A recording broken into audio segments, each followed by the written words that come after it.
Today on What's Next. They come out here and they play the game of soccer, and as I said to you, I want them just to enjoy themselves. Enjoyment here isn't just winning, it's being together and enjoying each other's company. Somebody came up to me and said, "Oh, you can't run on a vegan diet." And so it just became this passion to show, yes, we get plenty of protein, we get plenty of energy.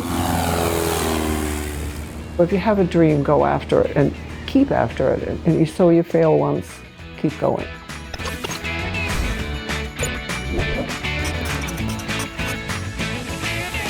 Hello and welcome to a fresh episode of What's Next. This is the show about moving forward, about having fun, about making a difference, embracing change, and extracting as much joy and significance out of life as possible.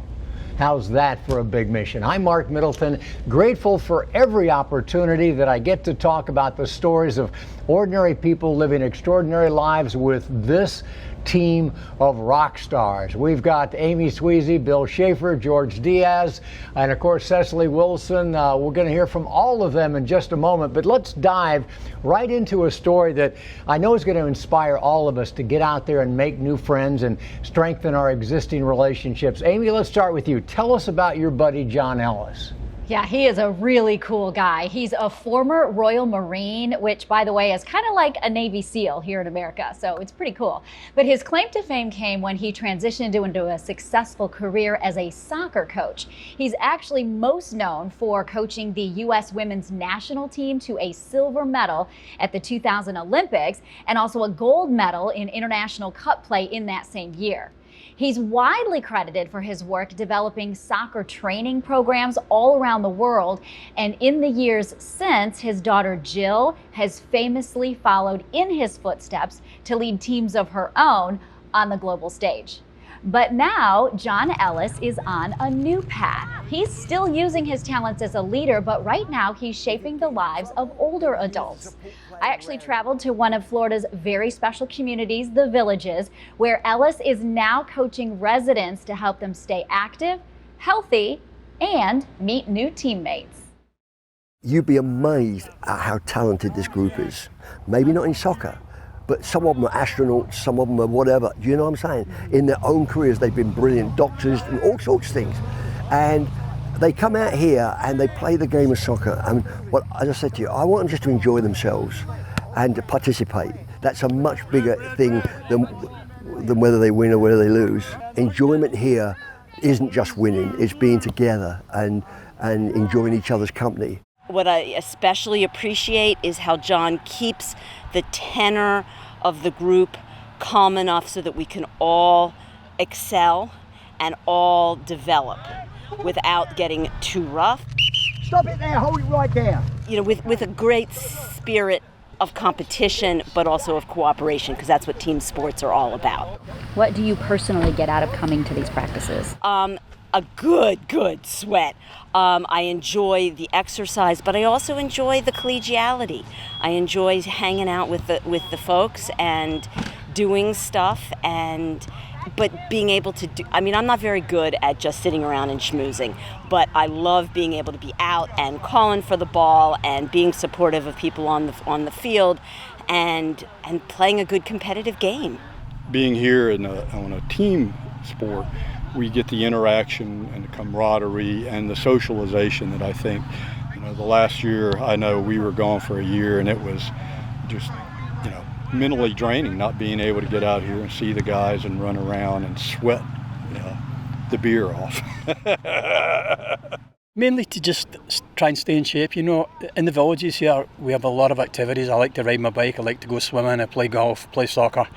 But I just think getting the exercise helps keep you in shape. I ride my bike every day, play soccer 3 times a week, and I feel good. I go to the doctor and I get good reports from the doctor, so everything's good right now. I am 63 years old, but in reality I'm 63 years young, so by keeping active, I keep myself young. My spirit, my physique, it's not just the way how you eat or take care of yourself, but it's also your activities. It's a great way to meet people that you never met before. It's a way to get new friends in the Villages, which is a lot of people, but usually your friends come from activities that you do or people that you meet. So because I'm new, I'm meeting new people here. We spent so much time up there in the villages. It was so great to see how much fun everyone was having while exercising, of course, playing soccer, and really emphasizing the importance of community and friendships no matter what age we are. So Bill, let me start with you. What do you think the bigger lesson is from this soccer team about how we can all find our tribe?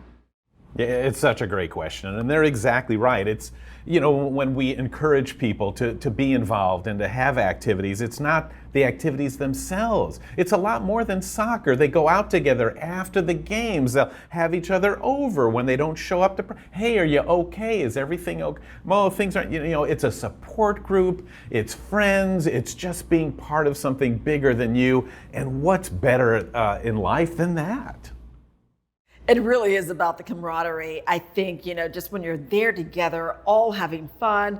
But again, as you said, Bill, having that support group, you're like, hey, are you okay? Is everything all right? Hey, let's go out and hang out. So I love the fact that they're able to get together and just still have fun and support each other on and off the field. Yeah, I think we're all seeing the same thing, Amy. It really is not about the ball. It's not about the rules. It's not even about the game. It's about the movement.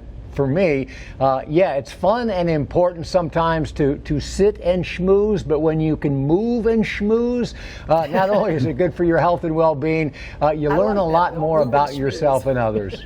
What I took away from it as well was there was a bit of an ethnic flavor to it. There are people from all parts of the country, all parts of the world, and you come together as one and you play a sport. That's the beauty about sports. And whatever huddle you're in, football, the American football, the international game of football, soccer, no matter what, people come together from all walks of life, and they come together as one. And you try to win, and if you win, you win, and if you lose, you're still together. Love it.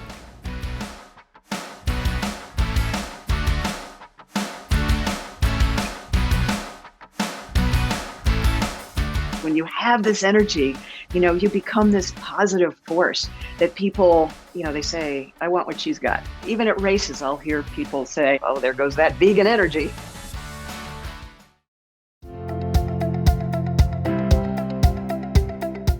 I'm Amy Sweezy from Growing Bolder. Has someone ever told you you're too old for something? Did they make you feel like your dream had an expiration date? Maybe you secretly started to believe them. We've all been brainwashed by our ageist society, and at Growing Bolder, our goal is to smash those dangerous stereotypes of aging. That's why we've teamed up with Florida Blue Medicare to help you embrace a life of passion and purpose at any age. Florida Blue Medicare is more than just health insurance. They want to help you live a healthy life, but also a better life. And that includes providing motivational and educational resources like Growing Bolder's Rock Stars of Aging online summit. At Growing Bolder, we define rock stars of aging as ordinary people living active, engaged, purposeful lives into their 80s, 90s, and 100s. We've interviewed thousands of people who are very old and thoroughly enjoying their lives. These folks didn't just win the genetic lottery. There are reasons why they are living longer, better, healthier lives. When you visit growingbolder.com/Medicare, you'll hear secrets of living to 100 from those who have done it in our Rock Stars of Aging online summit produced in partnership with Florida Blue Medicare. To watch the online summit, download our Rock Stars of Aging ebook, or learn more about how we're adding inspiration to Florida Blue Medicare Advantage plans, visit growingbolder.com/Medicare.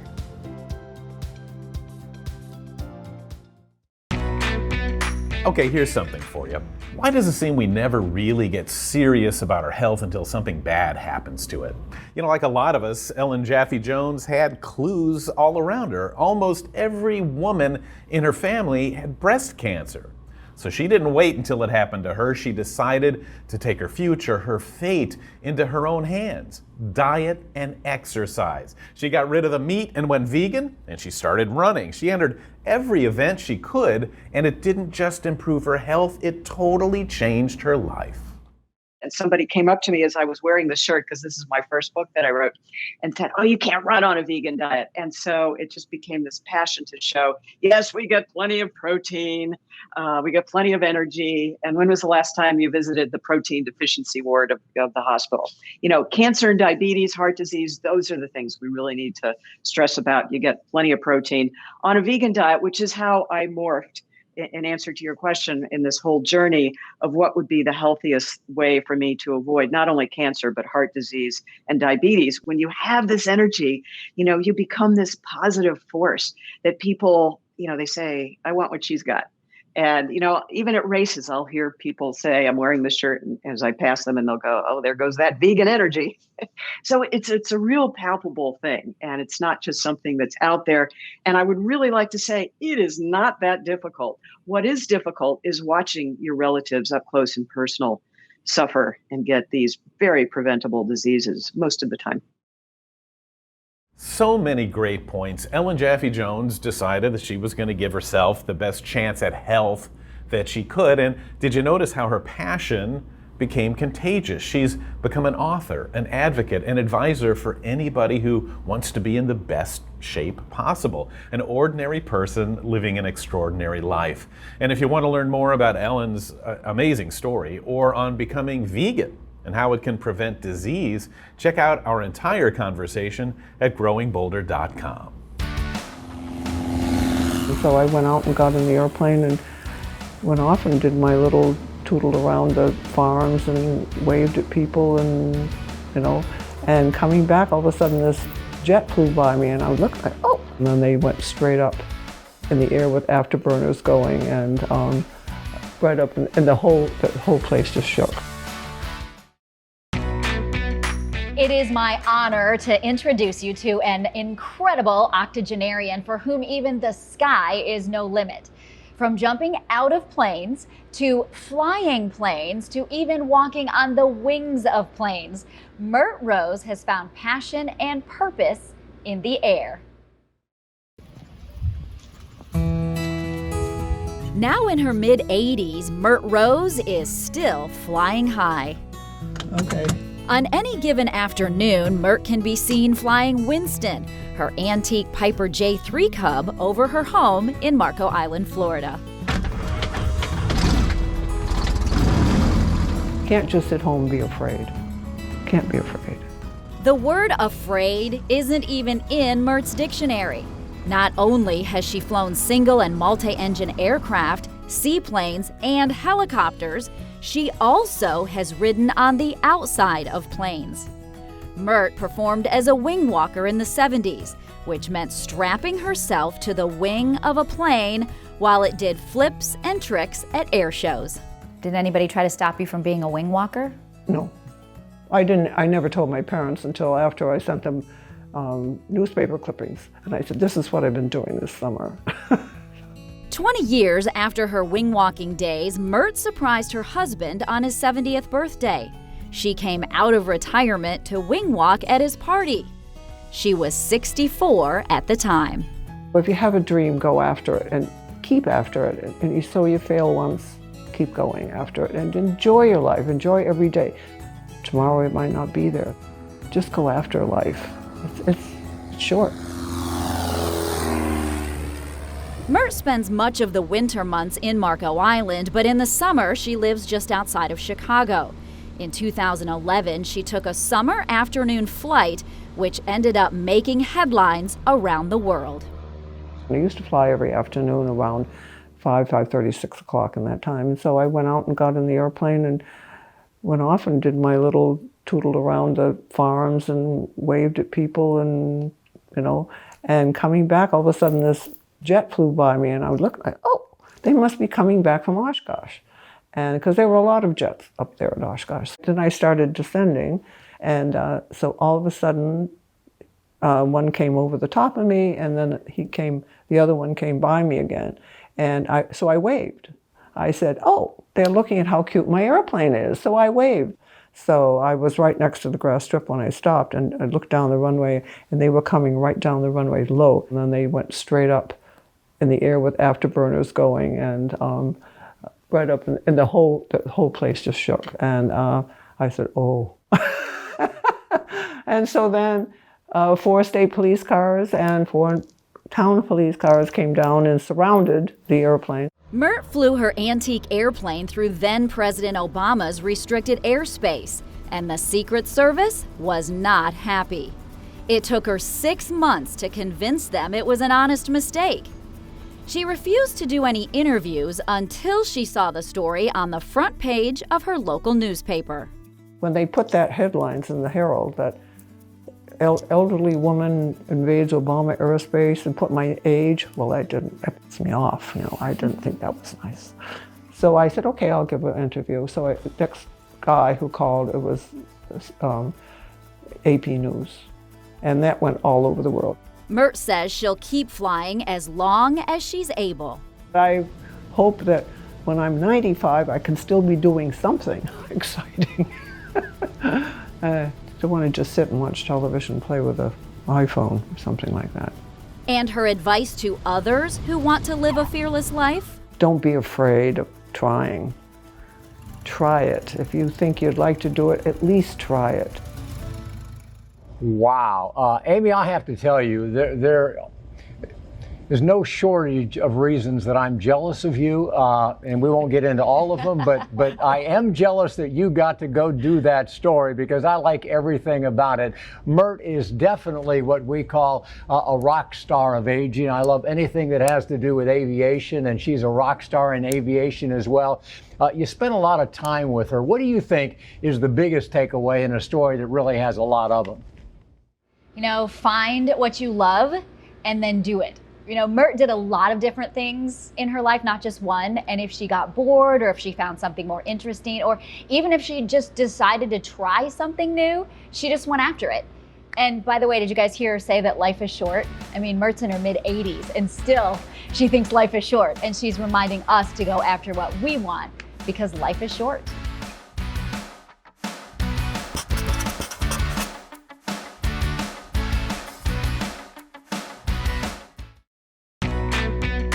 Well, I sure hope you guys are following Growing Bolder on all of our social channels because each week we interact with our community on all of our platforms and ask insightful and fun questions to learn from one another. In fact, this week we ask, what is one new skill or hobby that you'd like to learn? The most popular response was to learn to play the piano or another type of musical instrument. Lori and David both weighed in and said they'd like to learn sign language. Susan and Gould both replied that they'd like to learn archery. And finally, Carol said she wants to learn how to make bread and a decent creme brulee. So, guys, this is a real problem for me. I want to learn something new each and every day, but the most recent thing I really want to learn more of is rock climbing. I recently went to Colorado, met my 2 daughters there, and my daughters and my wife and I free climbed with a rope 200, 300-foot sheer cliffs, and it was absolutely exciting and invigorating. So that's on my to-do list moving forward. Cecily, what about you? Yeah, the latest thing that I want to learn is salsa dancing. I love the pretty dresses, and I want to be able to move my hips like Shakira. There you go. For me, I started to learn to play the guitar, got frustrated, I put it down. I want to pick it back up, but you know, Mark, I want to be a rock star. Amen. You guys are so creative. You know what it is for me? Home improvement. I want to be that guy who can fix a faucet, who can put flooring down, who can, do all these things myself. I'm so uncoordinated and so bad at that, but I want so badly to be able to fix my dryer. But Bill, you know what happens? That's what my husband does for a living. Nothing gets done at my house. So, make sure you keep that in mind. I could do that. Okay. Oh, yeah, there you go. I'm going to go with golf. I think I shared this with you guys a couple weeks ago, but my son, who's 15, just joined the golf team at school. So he is so excited about it, and his passion is just overflowing to me. And I think, you know what? I'm going to take lessons, and I'm going to get out there and learn how to golf. There is an eclectic list of cool things to learn. So what about you folks? Realizing that it's not too late to have new and exciting experiences is amazingly invigorating, and sure, you might have to make some accommodations, but that's really what growing bolder is all about. Finding your way forward, having fun, taking chances, chasing experiences, making friends, finding your tribe. You know, what's next really isn't a question. It's a call to action. It's a rally cry. So get out there and seize the day, and we will see you next time right here on What's Next.